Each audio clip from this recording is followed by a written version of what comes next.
California Water Plan from the Stakeholder Perspective. Despite its mild climate and diverse natural landscapes and wildlife, California encounters significant problems in terms of water availability for all its inhabitants. As such, the state suffers from water-related extremes. On the one hand, the occasional droughts pose a threat to the agricultural industry and the well-being of people, especially in the vulnerable rural areas in the California South. On the contrary, 1 in 5 Californians lives in the floodplains, which implies that as much as $580 billion in assets are at risk of destruction or damage. In this regard, the amount of precipitation is explained by La Niña and El Niño southern oscillation phenomena. The former, La Niña, is associated with reduced precipitation levels and drought, whereas the latter, El Niño, results in increased rainfall and flooding.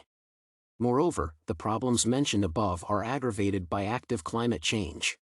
Therefore, to address those issues, California authorities have always needed clear and concise policy plans.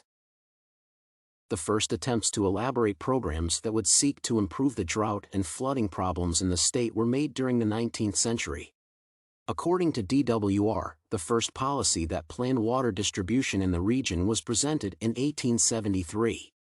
However, the first serious intention to control, protect, preserve, and distribute water resources for the sake of the current and future generations was made in 1957 and known as Bulletin 3. The design and idea of the latter document served as the template for the modern time program, which is entitled as California Water Plan. The document is revised every 5 years, the last being in 2018, providing an analysis of the current condition and up-to-date recommendations. As next year, 2023, DWR is planning to issue the updated version of the plan, it is necessary to analyze what factors can ensure the successful implication of the project in practice. Literature review. The management of complex system. In general, water management in California represents the case of administration over complex spatial systems. It implies that there are numerous agents involved in the realization of the projects, there is no centralized authority, and the interaction between the stakeholders occurs on various levels. In this respect, Meek and Marshall analyzed how this system is effective in developing resilience towards shocks such as extreme droughts. The authors noted that complex environments can effectively self-monitor their adaptive capacities and learn how to improve the latter.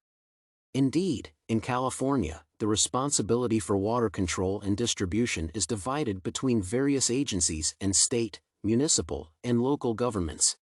The major water system infrastructure operators include the Bureau of Reclamation, DWR, Los Angeles Department of Water and Power, and Metropolitan Water District of Southern California, to name a few. Therefore, it can be concluded that the relative success of such initiatives as the California Water Plan is explained by the fact that this project exists in the space of complex relationships between various actors. Collaboration between the stakeholders. However, the biggest factor that largely determines the success of the previous attempts to control, protect, preserve, and distribute water resources is the active collaboration between various stakeholders. In this regard, Quinn argues that it is crucial to keep all the stakeholders involved with the problem. One of the methods to achieve that is to maintain timely and competent communication between actors. For instance, one of the agents that should be constantly reminded of the importance of being mindful about water use is the general public.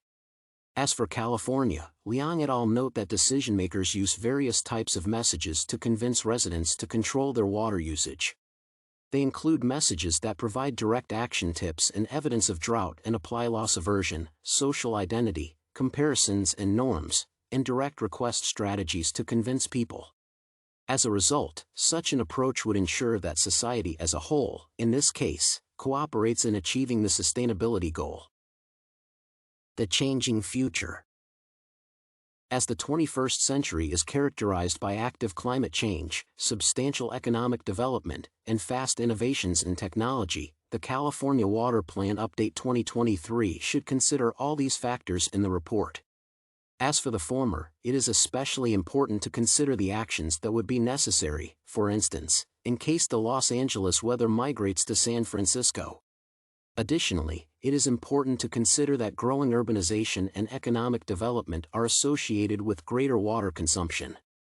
Finally, the plan should evaluate the newest technologies that may be applied in the sphere of water control, conservation, and distribution. Thesis development. The analysis above revealed several spheres that should be considered by the California Water Plan Update 2023. In this regard, according to the previous research, the document must acknowledge the diversity of agents, possibilities, and opinions. Such an approach would allow for gaining critical perspectives and expertise during the plan designing stage and aligning the interests of various parties. Therefore, to effectively design the new version of the California Water Plan and successfully achieve the project recommendations in practice, DWR should ensure the effective collaboration of all the involved stakeholders.